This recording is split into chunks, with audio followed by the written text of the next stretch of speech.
Hey guys, వర్షం అయితే దంచి కొడుతుంది. కొద్దిసేపటి తర్వాత బయటికైతే వచ్చిన ఇక్కడ మనకు ఒక నిమ్మకాయ దొరికింది.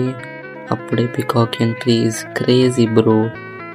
ఈ బర్డ్స్ సౌండ్ వినండి గాయ్స్, క్రేజీ ఉంటుంది.